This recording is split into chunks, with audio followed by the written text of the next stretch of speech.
హృదయపూర్వకమైన వందనాలు తెలియజేస్తున్నాను. మరి కృపా వార్త వర్తమానం విని మనం ఎంతగానో దీవించబడుతున్నాం, ఆశీర్వదించబడుతున్నాం కనుక మరి మనం మరొకసారి మరి కొద్ది నిమిషాలు కృపా వార్త వర్తమానం వింటూ మరి దేవుని మహిమపరచుదాం పిల్లరా. మరి ఈరోజు మన ధ్యాన వాక్యము మరి కీర్తన గ్రంథము నుంచి 16వ కీర్తన 11వ వచనాన్ని మనం ధ్యానం చేసుకుందాం. జీవ మార్గమును నీవు నాకు తెలియజేసేదవు, నీ సన్నిధిని సంపూర్ణ సంతోషము కలదు, నీ కుడి చేతిలో నీచము సుఖములు కలుగు. దేవుడి స్తోత్రం. ప్రియులారా, కీర్తనకారుడు ద్వారా 3 ప్రాముఖ్యమైన మాటలు మనం నేర్చుకుంటున్నాం. మరి కీర్తనకారుడు చెప్పినటువంటి అమూల్యమైన మాటలు ఏంటంటే, ప్రతి క్రైస్తవుడు కూడా దేవుని మందిరములకు క్రమముగా, మనకైతే వారానికి 3 కార్యక్రమాలు ఉన్నాయి. ఆదివారం, శుక్రవారం, బుధవారం. కాబట్టి మన సంఘములో జరిగే ఆ 3 కార్యక్రమాలకి కూడా క్రమంగా రావాలి. దేవుని స్తోత్రం. ఒక రోజు వచ్చి ఒక రోజు మానేసేవారుగా ఉండకూడదు. మరి అలాగే మనం దేవుని మందిరములకు క్రమముగా వచ్చేవారి ఎడల ఈ 3 వాక్యములు కూడా నెరవేర్చబడతాయి. దేవుని స్తోత్రం. ఈ 16వ కీర్తన 11వ వచనములో 3 ప్రాముఖ్యమైన మాటలు ఉన్నాయి. మీరు జాగ్రత్త వినండి. మొదటి మాట మొదటి లైన్ ఉన్నది, జీవ మార్గమును నీవు నాకు తెలియజేసేదవు. రెండో మాట రెండో లైన్ ఉంది, నీ సన్నిధిని సంపూర్ణ సంతోషము కలదు. 3వ లైన్ లో ఉంది, 3వ మాట, నీ కుడి చేతిలో నిత్యము సుఖములు కలవు. దేవుని స్తోత్రం. ఈ 3 ఆశీర్వాదములు కూడా చాలా ప్రాముఖ్యమైన మాటలు, ప్రాముఖ్యమైన వచనాలు. కాబట్టి 3 ప్రాముఖ్యమైన ఆశీర్వాదాలు, దీవెనలు నీ మీదకి వచ్చి ప్రార్థించాలి, లేక నీ కుటుంబాలకు వచ్చి అవి ప్రార్థించాలంటే ప్రతి క్రైస్తవుడు కూడా క్రమముగా దేవుని మందిరానికి రావాలి. క్రమముగా దేవుని మందిరానికి రావాలి. దేవుని మందిరములో క్రమంగా వచ్చిన ద్వారానే జీవ మార్గం ఏంటో ప్రభు నీకు తెలియజేస్తాడు. దేవుని స్తోత్రం. నేనేదో ప్రభుని నమ్మేసుకున్నాను, తెలిసేసుకున్నాను, ఖాళీ ఉంటూ వస్తున్నాను, ఖాళీ లేకపోతే మానేస్తున్నాను అన్నట్టు కాదు. ప్రతి మానవుడు కూడా జీవ మార్గం అంటే ఏంటో తెలుసుకోవాలి. ఆ మాటకు ఒక మంచి మాట చదువుదాం. మత్తయి సువార్త 7వ అధ్యాయము 13-14 వచనాలు స్పష్టంగా ఒకరే చదవండి. మత్తయి సువార్త 7వ అధ్యాయము 13-14 వచనాలు చూడండి. ఇరుకు ద్వారమున ప్రవేశించుడి. చూడండి, నాశనమునకు పోవు ద్వారము వెడల్పును ఆదారి విశాలమునై ఉన్నది, దాని ద్వారా ప్రవేశించువారు అనేకులు. జీవమునకు పోవు ద్వారం ఇరుకును ఆదారి సంకుచితమునై ఉన్నది, దాన్ని కనుగొను వారు కొందరే. దేవుని స్తోత్రం. హల్లెలూయా. మరి నీవు నేను కూడా క్రమముగా దేవుని మందిరమునకు వచ్చుట ద్వారా ఏం కనుగొంటామట? జీవ మార్గమును కనుగొంటాం. దేవుని స్తోత్రం. చెప్పండి, ఏ మార్గం కనుగొంటాం? అది దేవుని మందిరానికి వస్తున్న ప్రతి మనుషుడు కూడా, ప్రతి విశ్వాసి కూడా, ప్రతి క్రైస్తవుడు కూడా జీవ మార్గంలో కనుగోకుండా నీ భక్తి చేస్తే అది నిజమైన భక్తి కాదు. ఎందుచేత చాలా మందికి జీవమార్గం తెలియదు. చాలా మందికి తెలిసింది ఏంటంటే కష్టాలు వస్తే ప్రభు దగ్గరికి వెళ్ళాలి, బాధలు వస్తే ప్రభు దగ్గరికి వెళ్ళాలి, శోధనలు వస్తే ప్రభు దగ్గరికి వెళ్ళాలి, వ్యాధులు వస్తే ప్రభు దగ్గరికి వెళ్ళాలి. అలాగే మనం ప్రభు దగ్గరికి వెళ్ళి 3 వారాలు 7 వారాలు 21 వారమో 28 వారాలు ఇలాగా వారం నేను ఉపవాసం ఉండి ఇన్ని వారాలు మనం ప్రార్థన చేసుకుంటే ప్రభు స్వస్థపరుస్తాడట, బాగుపరుస్తాడట, అనుకున్న కోరికలన్నీ తీరుస్తాడట. అట అనొచ్చా? అనకూడదు. దేవుని స్తోత్రం. అట అన్నామంటే నీకు ఇంకా ప్రభుని గురించి ఇంకా తెలియదు అన్నమాట. అందుకే బైబిల్ తీయదు కానీ బైబిల్ ఏం చెప్తారంటే యెహోవా ఉత్తముడని తెలుసుకోవాలి. ఆ అనుభవం ఉండాలి మనకి. యేసు అలా చేస్తాడంటే ఎలా చేస్తాడంటే కాదు, ఆయన ఎలా చేస్తాడు. నేను మందిరానికి వెళ్తే ప్రభు నా కార్యములు ఎలా సఫలం చేస్తాడనే నమ్మిక విశ్వాసము మనలో ఉండాలి. అందుకే మనం మొదటగా ఏం కనుగోవాలి? జీవ మార్గమును కనుగోవాలి. దేవుని స్తోత్రం. ఎందుకంటే ఈ భూలోకములో ఉన్నవన్నీ కూడా అశాశ్వతమైనవి. చెప్పండి, భూలోకం ఉన్నవన్నీ అశాశ్వతమైనవి. కొరింథీ పత్రికలో భక్తులు చెప్తున్నారు, భూమి మీద ఉన్న ఈ నివాసములన్నీ కూడా ఏమైపోతాయి? శిథిలమైపోతాయి. మేడలైనా మిద్దెలైనా ఆస్తులైనా అంతస్తులైనా నువ్వు కలిగి ఉన్నది ఏదైనా సరే ఏదో ఒక రోజున శిథిలమైపోతుంది. చాలా మంది మానవులు దేని కొరకు భక్తి చేస్తున్నారంటే శిథిలమైపోయిన వాటిని సంపాదించుకోవడానికి భక్తి చేస్తున్నారు. దానివల్ల ఏంటి ప్రయోజనం? దానివల్ల ఏమి ప్రయోజనం లేదు. ఈ లోకంలో మానవుడు కనుమూసిన తర్వాత అవన్నీ కూడా ఈ లోకంలో విడిచిపెట్టే వెళ్ళిపోతాం. మహా గొప్ప చక్రవర్తి అలెగ్జాండర్ గారు, ప్రపంచాన్ని జయించిన వ్యక్తి, చనిపోయినప్పుడు ఏం చేయమన్నాడని తెలుసు కదా మీలో చాలా మందికి. సమాధి పెట్టిలో పెట్టాలి చేతులు, వాడు చేతులు అనేది సమాధి పెట్టిలోనే పెట్టాలి. ఆయన ఏం చేశాడట, ఆ సమాధి పెట్టి రంధ్రాలు పెట్టి 2 చేతులు కూడా బయటకు పెట్టమన్నాడు. సమాధి పెట్టి తీసుకెళ్తున్నప్పుడు చేతులు ఏమవుతాయి? ఊగుతూ ఉంటాయి. చూసారా? దాని ద్వారా ఆయన ఏమి గొప్ప మాటలు తెలియజేసిందంటే ప్రపంచ దేశాల్ని జయించినటువంటి మహా గొప్ప చక్రవర్తిగా నేను ఎన్నో చేరు పొందాను, ఎన్నెన్నో సంపాదించను, కానీ ఇదిగో సరిపోయేటప్పుడు రొట్టె చేతులతో వెళ్ళిపోతాను. నిజమే, నువ్వైనా నేనైనా మనం ఎంత సంపాదించినా ప్రభు పిలిస్తే మనం వెళ్ళిపోయేటప్పుడు కూడా ఒట్టి చేతితో వెళ్ళిపోవాలి. లేదు నైనా మంచి మేడ ఉందని నాతో పట్టుపోతాను, బ్యాంక్ అంటే డబ్బు ఉంది, ఆదివారం సెలవు, రేపు బ్యాంక్ అంతా అమౌంట్ తీసుకుని వచ్చేస్తాను ప్రభు అంటే పోదాం. హల్లెలూయా. ఆయన ఎప్పుడు పిలిస్తే అప్పుడు వెళ్ళాలి. దేవుని స్తోత్రం. 90వ కీర్తన 2వ వచనం అంటాడు, నరులారా తిరిగి రండి నీవు సెలవిచ్చుచున్నావు. దేవుని స్తోత్రం. దేవుడు నిన్నైనా నన్నైనా ఆయన పిలిచినప్పుడు మనం ఏ స్థితిలో ఉన్నా, ఎలాంటి పరిస్థితుల్లో ఉన్నా అక్కడి నుంచి వెళ్ళిపోవాల్సిందే. ఎక్కడుంటే అక్కడి నుంచి వెళ్ళిపోవాలని పిలిచినట్టునే. మరి ఎక్కడికి వెళ్తావు? పిలిచినట్టు వెళ్ళిపోతావు. జీవ మార్గాన్ని తెలుసుకోకపోతే, జీవాన్ని నువ్వు సంపాదించుకుంటే, పరలోక రాజ్యాన్ని సంపాదించుకోకపోతే, ఈ లోకాన్ని విడిచిపెట్టినా ఎక్కడికి వెళ్తావు? నీకేమైనా నిరీక్షణ ఉందా? నిరీక్షణ ఉందా? క్రైస్తవునికి ఏముంది? నిరీక్షణ ఉంది. ఈ లోకంలో కన్ను మూసిన వెంటనే పరలోకంలో కన్ను తెరుస్తాం. దేవుని స్తోత్రం. హల్లెలూయా. మరి అది మాటలతో అనుకుంటే వచ్చేది కాదు. ఇదిగో ఇక్కడ కీర్తనకారుడు 16వ కీర్తన 11వ వచనం మొదటి లైన్లో మొదటి మాటగా ఏమంటున్నాడు? జీవ మార్గమును నీవు నాకు తెలియజేసెదవు. హల్లెలూయా. మరి నువ్వు క్రమంగా మందిరమునకు వస్తే, క్రమముగా దేవుని సన్నిధికి వస్తే ఏమి నేర్చుకుంటావు? జీవ మార్గముల గురించి నేర్చుకుంటావు.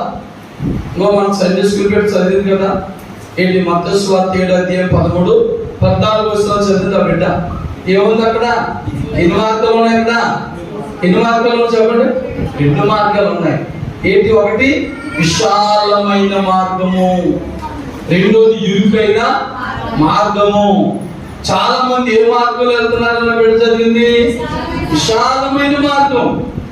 విశాలమైన మార్గం దేనికి సాదృశ్యం ఉందంటే ఈ లోకానికి సాదృశ్యం ఉంది. మరి ఇరుకైన మార్గం దేనికి సాదృశ్యం ఉంది? పరలోకానికి. పరలోక మార్గం ఇరుకైంది.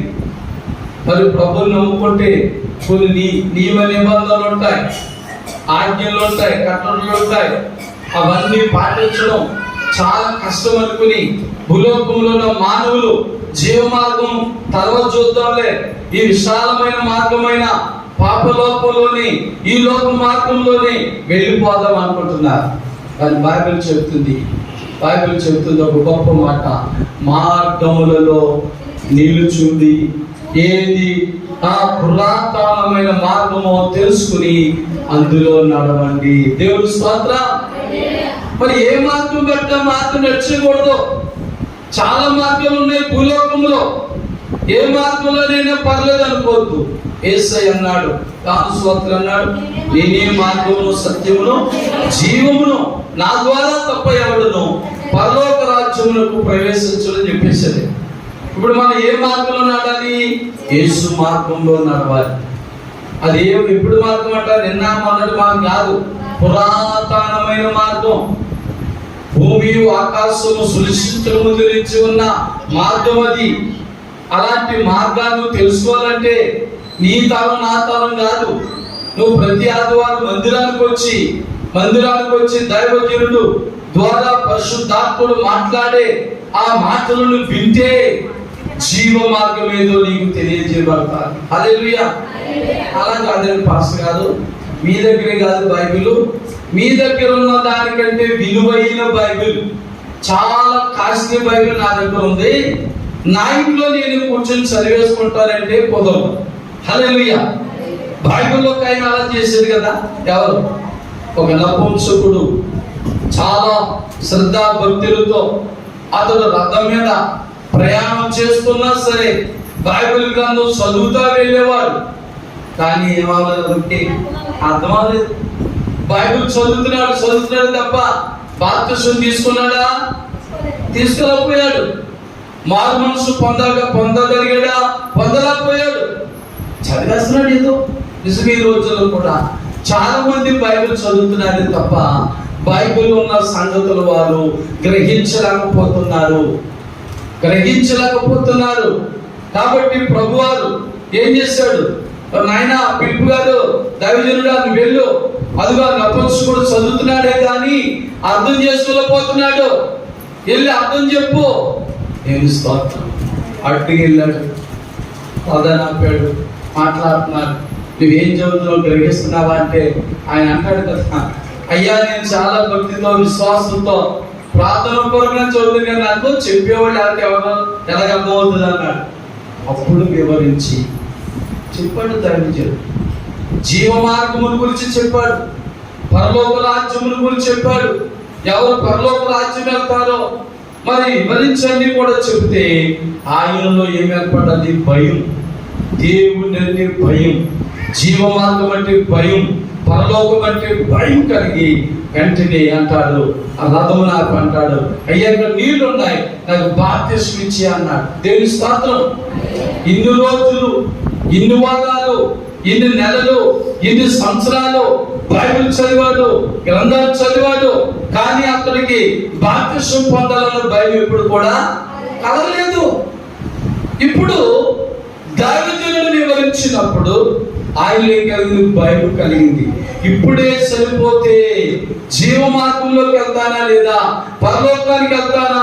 వెళ్ళలేమో. కాబట్టి ఇప్పుడే నేను మార్పు చెంది పాప క్షమాపణ పొంది యేసుక్రీస్తు నామములో బాప్తిస్మం పొందుతానని వెంటనే తీర్మానం చేసుకున్నాడు. బాప్తిస్మం పొందాడు. దేవుని స్తోత్రం. ఈ మాట ఎవరికో తెలుసా? చర్చికి రాకుండా బైబిల్ నా చేతిలో ఉంది కదా అని ఇంట్లో కూర్చుని బైబిల్ చదివేసుకుని వాట్సాప్ లో వచ్చి కదా ఫోన్ పేలో నా కానుకలు పంపించేస్తున్నాను, ఎక్కడెక్కడో ఉన్న దైవజనుడికి, ఎక్కడెక్కడో ఉన్న పాస్టర్ గారికి ఫోన్ పే ద్వారా నా కానుకలు పంపించేస్తున్నాను కదని తృప్తి పడే వారి కోసం పరిశుద్ధాత్మ దేవుడు మాట్లాడుతున్నాడు. హల్లెలూయా. అది నీ తృప్తి. ఇంట్లో కూర్చుని బైబిల్ చదివేసుకుంటే నేను భక్తి పరుడు అయిపోయాను అనుకోండి, నువ్వు తృప్తి పడుతున్నావు. మరి ఫోన్ పేలు ఉన్నాయి కాబట్టి ఈ వారు ఒక పాస్టర్ గారికి, మరొక వారు మరొక పాస్టర్ గారికి మరి నా కానుకలు పంపేసుకుంటున్నాను, అందరూ నా కొరకు ప్రార్థన చేసేస్తున్నారని నువ్వు తృప్తి పడుతున్నావు. నో, అది కాదు నీ తృప్తి. నువ్వు దేవుని మందిరమునకు రావాలి, నువ్వు దేవుని సన్నిధికి రావాలి. ఇదేంటంటే పాస్టర్ గారు రాలేని పరిస్థితులతో ఎలాగా రాలేను కదా, నీరసం కదా, బలహీనత కదా అంటే కుదరదు. దేవుని స్తోత్రం. తీయదు గారు బైబిల్ మా జ్ఞాపకం చేస్తున్నారు. యేసయ్య ఒక ఇంట్లో ఉన్నాడని విన్న తర్వాత పక్షవాతం గలవాడిని మంచం మీద వేసి ఎక్కడ తీసుకొచ్చారు? ప్రభువున్న స్థలాన్ని తీసుకొచ్చారు. అడు లేవలేడు కదా, నడవలేడు కదా, ఎందుకు తీసుకురావాలి? మేలు పొందాలి, దేవుని స్తోత్రం. స్వస్థత పొందాలంటే, శాంతి సమాధానం పొందాలంటే తీరా ఇంటికి తీసుకొచ్చారు. మంచం వెళ్ళడానికి తాగలేదు. ఇంటి నిండా బయట చాలా మంది ఉంటే వారు విశ్వాసించండి. యేసు ప్రభువారు ఏ గదిలో ఉన్నాడో కనుగొని ఆ గదికి పైన ఉన్నటువంటి పెంకులన్నీ కూడా తీసేసి ఇదిగో మరి మంచంతోనే తాడు కట్టి ప్రభువున్న స్వరం తిప్పారు. దేవుని స్తోత్రం. చూసారా? స్వస్థపడ్డాడు, బాగుపడ్డాడు, దేవుని సన్నిధికి వచ్చాడు. అలాగే నీవు నేను కూడా వ్యాధులు వచ్చినా, బాధలు వచ్చినా, శోధనలు వచ్చినా, సమస్యలు వచ్చినా ఇంట్లో కూర్చుంటే కుదరదు. దేవుని మందిరానికి వచ్చేసి దేవుని సన్నిధిలో ప్రార్థించుకుంటే స్వస్థత వస్తారు. హల్లెలూయా. కనుక మరి నీవు నేను కూడా జీవ మార్గం గురించి తెలుసుకోవాలంటే మందిరానికి రావాలి. అలా కాకపోతే మనందరికీ బైబిల్ ఉన్నా కాబట్టి ఇంక సత్యం పెట్టుకోమని చెప్పడు ప్రభు. ఎవరింట్లో వాళ్ళు ఆరాధించేసుకోండి, ప్రార్థన చేసేసుకోండి అంటాడు. ఇంకా పాస్టర్లు కూడా ఆయన ఏర్పాటు చేయకపోరు. కానీ అది కాదు క్రమం. జీవ మార్గమును మనకు తెలియజేయడానికి పరిశుద్ధాత్మ దేవుడు శాపలు ఎంచుకున్నాడు. మందిరానికే రావాలండి, మందిరంకే రావాలా అనుకోకండి. 82వ కీర్తన 1వ వచనం ఏంటండి? దేవుని సమాజంలో దేవుడు నిలిచి ఉన్నాడు కాబట్టి రావాలి. దేవుని స్తోత్రం. దేవుని సన్నిధిలో ఉన్నాడు. ఆయన ఉన్న చోటికి మనం వచ్చి ఆయన ఆత్మతో సత్యముతో ఆరాధన చేసి పరిశుద్ధాత్మ దేవుడు అంటున్నాడు, నిలబడ్డవారు మీరు కానీ మాట్లాడువాడు నేను. దేవుని స్తోత్రం. పాస్టర్ గారు ఎన్ని డిగ్రీలు చదివినా, లేకపోతే ఎన్ని ప్రసంగాలు రాసేసుకుని బుక్ లో రాసుకుని పేపర్ మీద రాసేసుకుని చెప్పేద్దామన్నా కుదరదు. హల్లెలూయా. ప్రభు ఏది చెప్పమంటే అదే చెప్పాలి. దేవుని స్తోత్రం. ప్రభు ఏది మాట్లాడమంటే అదే మాట్లాడాలి. మరి ఇక్కడ ఈ సమయంలో ఎవరి కోసం ఏ వాక్యం మాట్లాడాలో పరిశుద్ధాలు తెలుసు. ఆశగా తెలియదు. మరి ఎవరి బాధతో వచ్చారో, ఎవరి కష్టంతో వచ్చారో, ఎవరి శోధనతో వచ్చారు, ఎవరి అవసరంతో వచ్చారో పాస్టర్ గారికి తెలుసు, పరిశుద్ధాత్మకి తెలుసు. కనుక పరిశుద్ధాత్ముడు మీతో మాట్లాడితే ప్రతి వారిని ధైర్యం వస్తారు. హల్లెలూయా. ఆ వాక్యం చేత బలపరచబడతారు. అందుచేతనే దేవుని మందిరికి రావాలి. మొదటి మాటగా కీర్తనకాడు అంటాడు, నాయన నీ సన్నిధికి వస్తే జీవ మార్గము నీవు నాకు తెలియజేసేదవు. హల్లెలూయా. అర్థమైందండి? కాబట్టి ఇప్పుడు ఏం చేయాలి? మీరు జీవ మార్గం మీకు తెలియాలంటే ఎక్కడికి వచ్చేయాలా? దేవుని మందిరానికి వచ్చేయాలి, దేవుని సన్నిధికి వచ్చేయాలి. మొదటి మాట. మరి రెండో మాట, దేవుని సన్నిధికి వచ్చిన మీ జీవితంలో రెండో మాట ఏమన్నా చెప్పండి? నీ సన్నిధిని సంపూర్ణ సంతోషము కలదు. దేవుని స్తోత్రం. జీవ మార్గాన్ని తెలుసుకోవడానికి నువ్వు దేవుని సన్నిధికి వస్తే జీవ మార్గమును తెలుసుకున్న నీ జీవితంలో, దేవుని సన్నిధిలో గడుపుతున్న నీ బ్రతుకులో దేవుడు ఏమిస్తున్నాడు? సంపూర్ణ సంతోషం. దేవుని స్తోత్రం. దేవుని పాస్టర్ గారు మందిరంలోకి వచ్చేతో సంతోషమా? సంతోషాలని డబ్బు ఉండాలి. సంతోషాలకి ఏముండాలంటండి? డబ్బుతో సంతోషం, విహారయాత్ర చేత సంతోషం, జూదం అంటే సంతోషం, త్రాగితే సంతోషం, సినిమా షోకి వెళ్తే సంతోషం. ఇలాగ మరి నా డబ్బుని నేను ఖర్చు పెడతా ఉంటే ఆహా ఎంత సంతోషం. ఆ డబ్బు ఉన్నంత వరకు సంతోషంగానే కనపడతారు. తప్పిపోయిన కుమారుడు డబ్బు ఉన్నంత ఆహా ఏమి లేవు, నా తండ్రి దగ్గర కూడా లేదు ఎంత ఆనందం, నా ఫ్రెండ్స్ తో ఎంత ఆనందం, ఎంతో సంతోషం, నా తండ్రితో తల్లిదండ్రులతో అన్నదమ్ములతో లేని గొప్ప ఆనందం ఆహా అనుకున్నాడు. డబ్బు అయిపోయింది. సంతోషం ఉన్నాడా దుఃఖంగా ఉన్నాడా? సంతోషం అందుకు ఏమొచ్చింది? దుఃఖం. అంటే ఈ లోక మేడమిందులు, ఆస్తంతస్తులు, పేరు ప్రఖ్యాతులు ఒక మానవుని జీవితంలో లేదా ఒక క్రైస్తవుని జీవితంలో నిజమైన సంతోషాన్ని ఇవ్వలేవు. నీకు మేడమిందులు ఉన్నని చెప్పే సంతోషం, మంచి ఉద్యోగం ఉన్నని చెప్పి సంతోషం, మంచి వ్యాపారం ఉన్నని చెప్పి సంతోషం, మంచి అధికారం ఉన్నప్పుడు నీకు సంతోషం. మరి మిగతా టైంలో నిరాశ, నిస్పృహలు, వేదనలు, శోధనలు, నిందలు, కష్టాలు. అదే నీకున్న ధనము మీద కానీ, బలం మీద కానీ, బలగం మీద కానీ ఆధారపడకుండా నువ్వు క్రమముగా దేవుని మందిరానికి వచ్చి మొదటి మాట జీవ మార్గాన్ని తెలుసుకుని దేవుని సన్నిధిలో నమ్మకస్తునిగా జీవిస్తే, నమ్మకస్తురాలుగా జీవిస్తే రెండో మాట అన్నాడు, ఈ సన్నిధిని సంపూర్ణ సంతోషము కలదు. హల్లెలూయా. ప్రభు ఇచ్చే సంతోషానికి డబ్బులు ఖర్చు పెట్టవలసిన పని లేదు. చెప్పండి, డబ్బులు ఖర్చు పెట్టవలసిన పని లేదు, విహారయాత్రలు చేయక్కర్లేదు. దేవుడు మనకు అంత గొప్ప సంతోషం ఇస్తాడు. భార్య భర్త మధ్య ఐక్యత, అత్తాకోడల మధ్య ఐక్యత, తండ్రి కొడుకుల మధ్య ఐక్యత, అన్నదమ్ముల మధ్య ఐక్యత, బంధుమిత్రుల మధ్య ఐక్యత, స్నేహితుల మధ్య ఐక్యత. ప్రియులార, ఆయనలో మనం బలమైన వారిగా, స్థిరమైన వారిగా ఆయన సన్నిధిని గడుపుతా ఉంటే ప్రభు మనకు సంపూర్ణమైన సంతోషమును కలుగు చేస్తాడు. చూద్దాం ఒక వాక్యం పరిశుద్ధ గ్రంథములో, కీర్తన గ్రంథము నుంచి 17వ కీర్తన 15వ వచనం చదువుదాం. నేనైతే నీతి గలవాడనై నీ ముఖ దర్శనము చేసేదను, నేను మేల్కొన్నప్పుడు నీ స్వరూప దర్శనముతో నా ఆశను తీర్చుకొందును. దేవుని స్తోత్రం. సరా, డబ్బుతో ఆశ తీసుకుంటాను అంటున్నాడా? నీ ముఖ దర్శనము చేసినప్పుడు నా ఆశను నేను తీర్చుకొందును. మానవునికి ఉన్న ఆశలన్నీ కూడా నెరవేర్చబడాలంటే పిల్లరా దేవునిలో మనం ఉండాలి, దేవుని సన్నిధిలో మనం ఉండాలి, దేవుని ఆత్మతో సత్యముతో ఆరాధించే వారిగా మనం ఉండాలి. ఎందుచేత బైబిల్ చెప్తుంది, ఆశపడు ప్రాణమును తృప్తిపరచువాడు ఆయనే.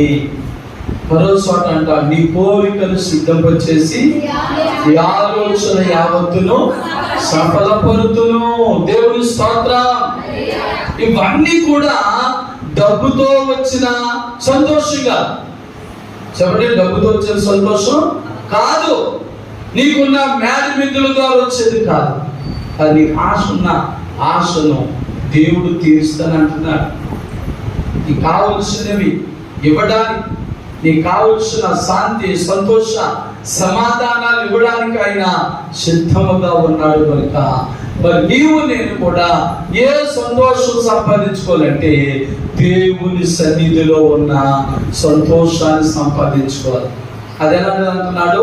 పరిపూర్ణమైన లేక సంపూర్ణమైన సంతోషం. దేవుని స్తోత్రం. మరొక వాక్యం కూడా చూద్దాం. 21వ కీర్తన 6వ వచనం చదువుదాం.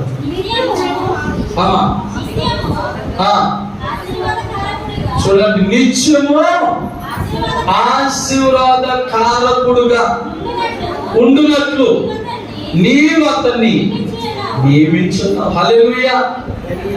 చూసారా, దేవుని సన్నిధిలో నిత్యము గడుపుచున్నవారు, వారు క్రమం తప్పకుండా మందిరములకు వచ్చిన వారి యొక్క స్థితి ఎలా ఉందట? నిత్యము ఆశీర్వాదకారకుడు ఉన్నట్లుగా నీవు అతన్ని నియమించావు. దేవుని స్తోత్రం. మన ఆశీర్వాదం ఒక రోజు 2 రోజులు కాదు. ఒక 1000 రూపాయలు ఉంటే, 1,00,000 రూపాయలు ఉంటే పిల్లలు ఎన్ని రోజులు సంతోషిస్తావో ఆలోచించు. ఆ 1,00,000 అయిపోయిన తర్వాత మళ్ళా మామూలు మొక్క ముడుచుకుంటామే. మళ్ళా ఎవరుతారా, ఎవరి దగ్గర ఎలా లాగుదామా, ఏదో బాగా ఆలోచనలు వస్తాయి. కానీ నీవు ప్రభు సన్నిధిలో ఉంటే, ప్రతి వారం దేవుని సన్నిధిలో ఉండి నీ అవసరాలు ఏంటో, నీ అక్కర్లు ఏంటో ప్రభుతో చెప్పుకుంటే ఆయన ఏం చేస్తారు? 1 రోజు 2 రోజులుగా నిత్యము ఎల్లప్పుడూ కూడా ఆశీర్వాద కారకులుగా దేవుడు మనం చేస్తున్నాడు. దేవుని స్తోత్రం. మరి ఎంత గొప్ప భాగ్యం అండి. మనం అనుకుంటున్నాం, అమ్మో ఆదివారం పనికి వెళ్తే 10 రూపాయలు వస్తాయి కదా, మరి మేము 10 ఖర్చు చేస్తాయి కదా అనుకుంటున్నాం. బైబిల్ చెప్తుంది, యెహోవా ఆశీర్వాదము మనుషుల కష్టార్జితం లాంటిది కాదు. హల్లెలూయా. చూడైనా నేను నిత్యము కూడా ఆశీర్వాదకారకుడుగా నియమిస్తున్నాడే. ఎప్పుడు ఆయన సన్నిధిలో మనం ఉన్నాం, ఆయన దగ్గర ఉన్నటువంటి సంపూర్ణమైన సంతోషం మనం పొందడానికి నిత్యము కూడా ఆశీర్వాద కారకుడుగా ఉండాలనుకుంటున్నావో, అప్పుడప్పుడు ఆశీర్వాదాలు పొందే వ్యక్తిగా, అప్పుడప్పుడు సంతోషం పొందుకుని ఉన్న టైం అంతా దుఃఖంతో గడపాలనుకున్నావో నీవే తెలుసుకో. రెండో మాట ఏంటంటే, నీ సన్నిధికి సంపూర్ణ సంతోషము కలదు. దేవుని స్తోత్రం. మరి మూడో మాట, మూడో లైన్ ఏమన్నాడు? నీ కుడి చేతిలో నిత్యము సుఖములు కలవు. దేవుని స్తోత్రం. నీవు నేను సుఖపడేంత గొప్ప ఆశీర్వాద దీవెనలు ఎక్కడంట? ఆయన కుడి చేతిలో ఉన్నాయి. దేవుని స్తోత్రం. మరి నీవు నేను కూడా ఆ నిత్య సుఖములు, మరి ఆ నిత్య సుఖములను అనుభవించాలంటే ప్రభు సన్నిధికి వచ్చి ఆయన గుంపులు రెప్పుబడేలా ప్రార్థన చేయాలి. ఆయన గుంపులు మూతపడేలా కాదు. ఒక్కసారి ఆయన గుంపులు విప్పితే, అలాగే గ్రంథంలో ఏమంటాడు? ఆకాశ వంకలను విప్పి పట్టజాలనంత విస్తారమైన దీవెనలు నీ మీద కుమ్మరించును. హల్లెలూయా. ఆయన గుంపులు విప్పితే అన్ని సుఖాలేనండి. దేవుని స్తోత్రం. నిత్యము, దేవుని స్తోత్రం, నిత్య సుఖాలు. మరి ఇప్పుడు ఆయన కృప, ఆయన గుంపులు మన కొరకు ఇవ్వలేదు కాబట్టి, నాయన ఈ పూట ఉంది, మనసుల పూటకి ఎలా నాయనా, ఈ ఆరోగ్యంలో గడిపెత్తున్నావు నాయన, రేపటి సంగతి ఏంటి నాయన అనుకునే కుటుంబాలు లేవా? చెప్పండి. రేపటి సంగతి ఏంటి? రేపు ఎలా బ్రతకాలి ప్రభా, రేపు ఎలా జీవించాలి ప్రభా, రేపు ఏ బంధువులతో ప్రభా అనేటువంటి దీనాతి దీన స్థితిలో ఉన్న కుటుంబాలు కూడా ఉన్నాయి. అలాంటి వారి కొరకు ప్రభు మాట చెప్తున్నాడు, పెంట కుప్పల మీద ఉన్న దీనులను సైతము కూడా పైకి లేవనెత్తువాడు. హల్లెలూయా. ఇవాళ ప్రియ సహోదరి సహోదరుడా, మరి నేను ఇలాంటి నిత్య సుఖాల్లో లేనండి, చాలా బాధలు ఉన్నాను, శోధనలు ఉన్నాను. ఇదిగో మరి నేను పెంట కుప్పల మీద ఉన్న దీన స్థితిలో ఉన్నానంటే భయపడొద్దు. ఆయన సన్నిధిలో, ఆయన సన్నిధిని జీవ మార్గం తెలుసుకోవడం కదా, ఆయన సన్నిధిలో మరి నిత్య సుఖాలు పొందడానికి కదా, సంపూర్ణ సంతోషం పొందడం కదా. ఆయన సన్నిధిలో ప్రార్థన చేయి. నీ దీనత్వం, నీ పేదరికం, పెంట గొప్పల మీద ఉన్న నీ స్థితి అంతా కూడా ఆయన తీసివేసి ఆయన పైకి లేవనెత్తుతాడు. హల్లెలూయా. అదే నీ కుడి చేతిలో నిత్యము సుఖములు కలవు. మూడో మాట, ఆయన చేతిలోనే నిత్య సుఖాలు ఉన్నాయి. ఒక వాక్యం చదువుదాం. 36వ కీర్తన 7వ వచనం చదువుదాం. దేవా నీ కృప ఎంతో అమూల్యమైనది, నరులు నీ రెక్కల నీడను ఆశ్రయించుచున్నారు. నీ మందిరము యొక్క జాగ్రత్త అమ్మా. నీ మందిరం యొక్క సమృద్ధి చేత వారు సంతృప్తి నందుచున్నారు. తెలుసు చెప్పండి. హల్లెలూయా, హల్లెలూయా. ప్రభు అక్కడ మీ వ్యాపారాల వల్ల మీరు సంతృప్తి పొందుతున్నారు, మీ ఉద్యోగాల వల్ల మీరు సంతృప్తి పొందుతున్నారు అని రాయబడి లేదు. అలా ఆ కొంత ఒకసారి నీ మందిరం యొక్క ఎలాగంటే నీ మందిరం యొక్క సమృద్ధి. దేవుని స్తోత్రం. దేవుని మందిరంలో ఏముంది చెప్పండి? సమృద్ధి ఉంది. దేవుని స్తోత్రం. ఎందుకంటే నీవు నేను పేదవాడు కావచ్చండి, మన దేవుడు పేదవాడు కాదు. ఆయన సమృద్ధిగా ఉన్నవాడు, ఆయన సమృద్ధి కలిగిన వాడు. మరి నీవు నేను కూడా క్రమం తప్పకుండా ఆయన మందిరానికి, ఆయన సన్నిధికి పోతే ఆయన సమృద్ధిలో ఒక్కసారి గుప్పిడిపితే చాలు. దేవుని స్తోత్రం. ఆ గుప్పిట్లో నీ ప్రార్థన ద్వారా ఆయన కుడి చేతి గుప్పిడిపితే చాలండి. ఇచ్చే సుఖాలని అందరూ ఉన్నాయి. దేవుని స్తోత్రం. నీ మందిరం యొక్క సమృద్ధి చేత చదువుతాయి. నీ మందిరం యొక్క సమృద్ధి చేత ఏమన్నారటమా? సంతృప్తి పొందుతున్నారు. దేవుని స్తోత్రం. ఎవ్వరు మనం తృప్తిపరచలేదు. బంధువులు పెట్టినా, లోకులు ఎవరు పెట్టినా, అధికారులు పెట్టినా, ఎవరెవరు మనం పెట్టినా, తల్లిదండ్రులు పెట్టినా, అత్తమాను పెట్టినా, స్నేహితులు పెట్టినా కడుపు నిందండి. ఒక పూట పెడతారు, రెండు పూట పెడతారు. రెండో పూట పెట్టినట్టు వాళ్ళకి బాధే, తినడానికి మనకి బాధే. అదే నీవు నీ బాధలో, నీ వ్యాధుల్లో, నీ లోటులో, నీ పొదువులో ప్రభు సన్నిధికి వచ్చి ప్రభు సన్నిధిలో నువ్వు ప్రార్థన చేసుకుంటే, ప్రభు సన్నిధిలో బలమైన బిడ్డగా నువ్వు నిలబడగలిగితే ఒక్కసారి నీ ప్రార్థనకు ఆయన గుప్పులే కొట్టించాలండి. సమృద్ధి, సమృద్ధి. ఆ సమృద్ధి 23వ కీర్తన అంటాడు, నా గిన్నె నిండి పొర్లుచున్నది అంటాడు. హల్లెలూయా. దేవుడు ఒక్కసారి గుప్పు నింపితే నీ భక్తిని బట్టి, నీ విశ్వాసం బట్టి, నీ ప్రార్థన జీవితాన్ని బట్టి నువ్వు క్రమంగా మందిరంకి వచ్చడం ద్వారా ఆయన సమృద్ధి వల్ల నీవు దీవించబడితే నీ గిన్నె నిండి పొరుగుతుంది. అప్పుడు నీవే కాకుండా నీ ద్వారా అనేక మంది బ్రతుకుతారు. హల్లెలూయా. ఇప్పుడు అమ్మ కోటాలు అవుతున్నాయి, మీరేం చెప్తారంటే మౌనం అయిపోతున్నాం. ఏం చెప్ప అమ్మనైనా ఈ కోటాలకు 1000 వెళ్తే 2000 నేనంటే నాకు వచ్చి ఏమవుతాయి అనుకుంటున్నా. అదే దేవుడు నిన్ను సమృద్ధిగా దీవిస్తే, దేవుని స్తోత్రం, నీ రెక్కల కష్టార్జన చేత దేవుడు నిన్ను సమృద్ధిగా దీవించి నీ గిన్నె పొర్లు పారుతుంది అనుకోండి, ఎంత ఇవ్వడానికైనా అంటాడు. నువ్వే అంటావు 10,000 ఇస్తాను పాస్ గా, నేను ప్రమాణ విజయ కార్యక్రమం అంటాం. దేవుని స్తోత్రం. ఇప్పుడు సమృద్ధి లేదు చెప్పండి. ఏమి లేదు మనలో? సమృద్ధి లేదు. నీ నీ విషయములు ఇంకా ప్రభు ఆయన గుప్పులు ఇంకా బిగబడుతూనే ఉన్నాడు. ఎందుచేత నువ్వు బిగబడుతున్నావు. దేవుని స్తోత్రం.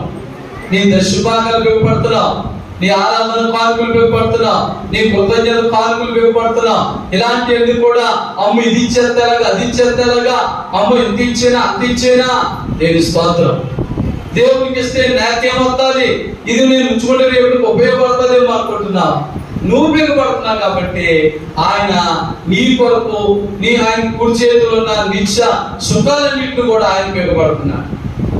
ఎలా చేతి విప్పు దేవుడి కొరకు దేవుడు నీకు ఇస్తాడు. దేవుని స్తోత్రం. బైబిల్ ఒక మాట చెప్పంటారా, ఈయుడి మీకు ఆమేన్ హల్లెలూయా. ఎంత గొప్ప మాట అండి. నీవు ఇవ్వలేకపోతున్నావు అంటే దేవుడు నీకు ఇవ్వలేకపోతున్నాడు. మరి ఎన్నాళ్ళు ప్రార్థన చేస్తున్నా, ఎన్నాళ్ళు మందిరానికి వచ్చినా నువ్వు నిత్య సుఖాలు అనిపించలేకపోతున్నావు అంటే ఆయన గుప్పులకి ఎలా ఉంది? బిగబట్టి ఉంది. ఆయన గుప్పులు బిగబట్టి ఉంది. చూడండి 3 మాట ఎంత మాట, నీ కుడి చేతిలో నిత్య సుఖములు చాలా ఉన్నాయి ఆయన కుడి చేతిలో.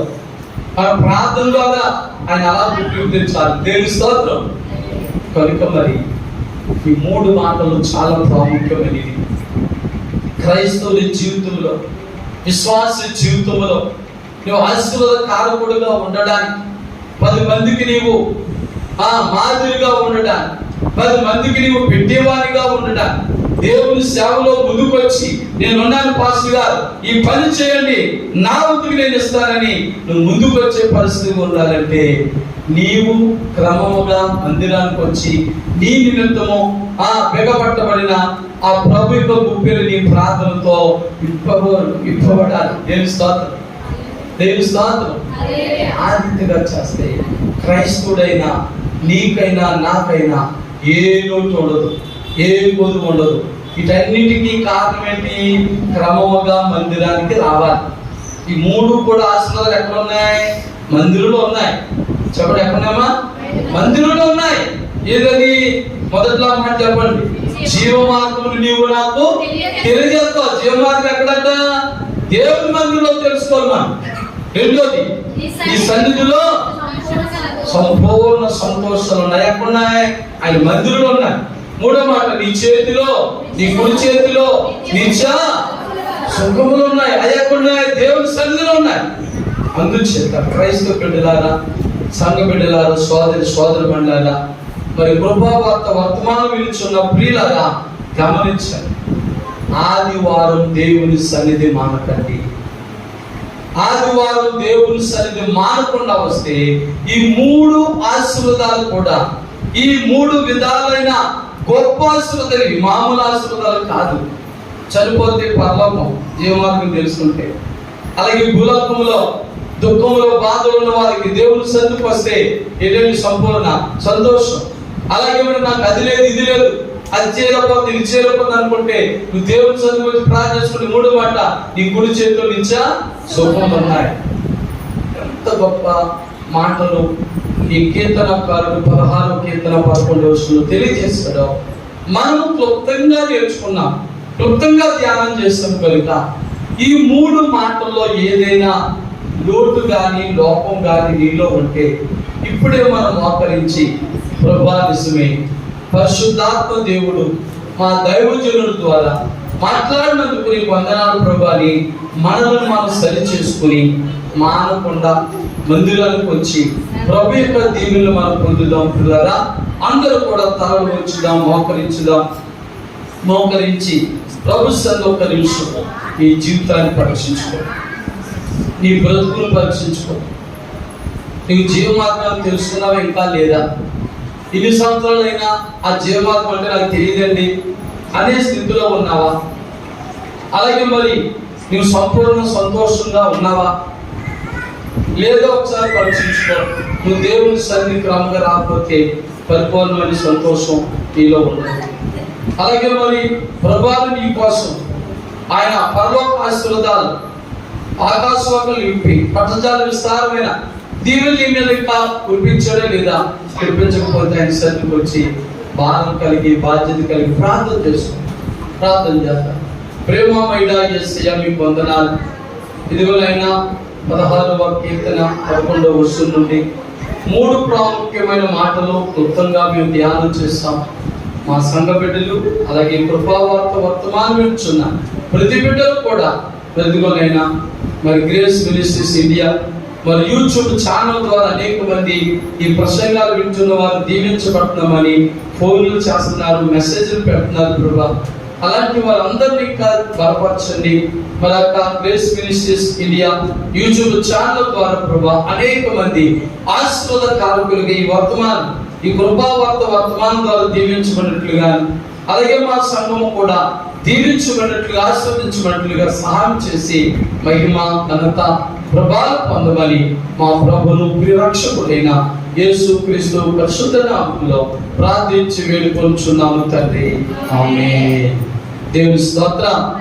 హల్లెలూయా చెప్తాడు. హల్లెలూయా, అందరితో హల్లెలూయా. ప్రియులారా, ఇంతవరకు కృపావార్త వర్తమానములు మరి శ్రద్ధగా విన్నా మీ అందరికీ ప్రభుపట్న వందనాలండి. God bless you. God bless all. Amen.